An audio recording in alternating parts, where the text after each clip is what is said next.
Friends, welcome to my channel.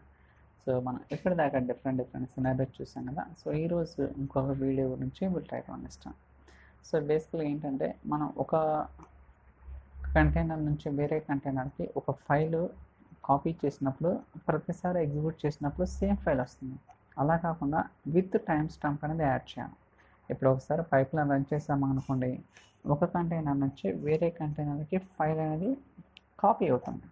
But దాంతోపాటు time stamp కూడా నేను యాడ్ చేయాలి. సో అలాంటి కేసెస్లో ఎలా చేయాలి ఏంటి అనేది కూడా will try to understand in today's video. Okay, let's that.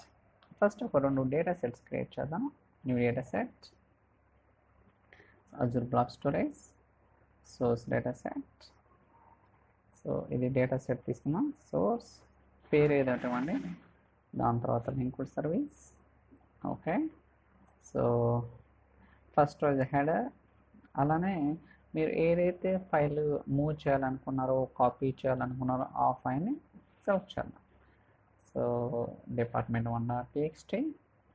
అలానే కనెక్షన్ కూడా తీసుకోవచ్చు, క్లిక్ అని. ఓకే, సో దాని తర్వాత సో ఇంకొక డేటా సెట్ కావాలి కదా, new data set. So Azure blob storage, delimited text. Okay, ఇది target or destination, whatever it. Target data set, linked service.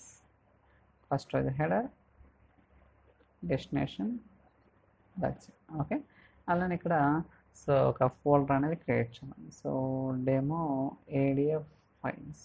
Okay, అలానే ఇంకా ఫైల్ నేమ్ అనేది మనం స్పెసిఫై చేయలేదు కదా. సో నేను అందుకని కనెక్షన్ స్కీమా కూడా తీసుకుంటున్నాను అనమాట. So just data set name, linked service, file path అంటే container, file name, sorry folder name, file name అనేది ఇంకా రాలేదన్నమాట. ఓకే, సో మనకి ఇప్పుడు ఏం కావాలా, సోర్స్ నుంచి టార్గెట్కి మూవ్ చేసినప్పుడు మనకి ఆ ఫైల్ అనేది టైం స్టాంప్ కూడా యాడ్ అవ్వాలి. అది మన రిక్వైర్మెంట్. సో అలాంటి కేసెస్లో మనం ఎలా ఇంప్లిమెంట్ చేస్తాం ఏంటి అనేది కూడా so will try to understand today's video. So first ఒక పారామీటర్ క్రియేట్ చేస్తాం. ఎక్కడ టార్గెట్లో క్రియేట్ చేస్తాం. ఓకే, సో ఫైల్ నేమ్ ఇది స్ట్రింగ్. సో ఇది కనెక్షన్ లెవెల్లో స్పెసిఫై చేస్తుంది. Okay, so file name, that's it. So ఇప్పుడు నేను పారామీటర్ క్రియేట్ చేసింది డేటా సెట్ లెవెల్. ఎక్కడ క్రియేట్ చేసాం, డేటా సెట్. సో ఇప్పుడు source data set, target data set రెండు క్రియేట్ చేసాం కదా. అలానే ఒక పైప్ లైన్ క్రియేట్ చేస్తాం. సో న్యూ పైప్ లైన్, పేరు ఏదైనా ఇవ్వచ్చు. For example test result. Okay, so ఇప్పుడు కాపీ యాక్టివేట్ తీసుకుంటాను. కాపీ, సో సోర్స్, సో అలానే టార్గెట్, దట్స్ ఇట్. సో ఇప్పుడు మనం సోర్స్లో అన్నీ కూడా ప్రాపర్గా కాన్ఫిగర్ చేసాం, file path and data set. So but ఇక్కడ మనకి ఫైల్ నేమ్ అనేది డైనమిక్గా రావాలి. ఎక్కడి నుంచి రావాలి, డైనమిక్గా. సో దానికోసం నేను ఏం చేస్తానంటే ఒక పారామీటర్ క్రియేట్ చేస్తాను. Okay, so file name in pipe line. Okay, పేరు ఏదైనా వచ్చు, నో ప్రాబ్లం. సో ఇక్కడ వచ్చేసరికి ఎంప్లాయీ. సో ఫైల్ నేమ్ వచ్చేసరికి ఎంప్లాయీ. ఒక పారామీటర్ క్రియేట్ చేస్తామన్నమాట. ఈ పారామీటర్ని టార్గెట్ డేటా సెట్లో యూజ్ చేస్తాం. ఓకే, సో చూడండి ఇక్కడ. ఓకే, సో ఎగ్జిక్యూట్ చేద్దాం. ఫస్ట్ చూద్దాం ఇది వర్క్ అవుతుందో లేదో. సో బట్ మీరు అబ్జర్వ్ చేయాల్సింది ఏంటంటే, మనం ఎక్కడ కూడా టీఎక్స్టీ అని ఇవ్వలేదు. ఓకే, ఎక్కడ కూడా ఎక్స్టెన్షన్ అనేది ఇవ్వలేదన్నమాట.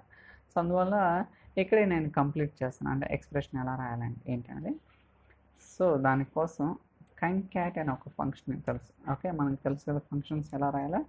సో కంక్యాట్లో first file name comma, so underscore comma, so ఇక్కడ డేట్ యాడ్ చేయాలి. సో దానికోసం నేను యూటీసీ నవ్ తీసుకోవచ్చు. ఫస్ట్ దాన్ని ఫార్మాట్ చేయాలి. ఫార్మాట్. సో ఈ ఫంక్షన్స్ గురించి అన్నిటి గురించి కూడా చెప్పడం జరిగింది ఇంతకుముందు వీడియోస్లో. So try to watch so that మీకు ఒక ఐడియా వస్తుంది. YYY, hyphen, MM, DD, HH, so minutes, seconds, that's it. Okay, so దాని తర్వాత so .txt. Okay, that's it. ఇలా మనం ఏంటంటే కంకేట్ అనే ఫంక్షన్, ఫార్మాట్ డేటా అనే ఫంక్షన్, ఈటీసీ అనే ఫంక్షన్ ద్వారా అన్నిటిని కూడా డైనమిక్గా సో టైం స్టాంప్ అనేది మనం యాడ్ చేస్తున్నాం.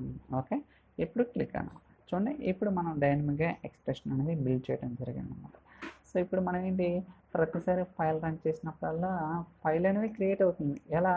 విత్ టైం స్టాంప్ తోటి క్రియేట్ అవుతుంది. Click okay. సో వాల్యుయేట్ చేద్దాం. Looks good. So debug.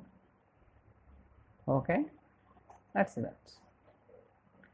So destination content check చేద్దాం. రిఫ్రెష్. ఐ థింక్ చూడండి క్రియేట్ అయిన ఫైల్ విత్ టైం స్టాంప్ తోటి క్రియేట్ అయింది చూడండి. సో 2023లో 9th డే, సో 10:36 ఇది యూటీసీలో ఉన్న. అదే మనం ఐఎస్టీ సో ఇండియన్ స్టాండర్డ్ టైంలోకి మార్చామనుకోండి మన టైం వస్తుంది. సో వాటి గురించి నేను ప్రీవియస్గా చెప్పాను అనమాట, ఎలా కన్వర్ట్ చేయాలి ఏంటనేది కూడా. సో మీరు ఆ వీడియో చూస్తే మీకు అర్థమైంది. సో ఇప్పుడు మళ్ళీ రన్ చేద్దాం. డీబగ్. ఓకే,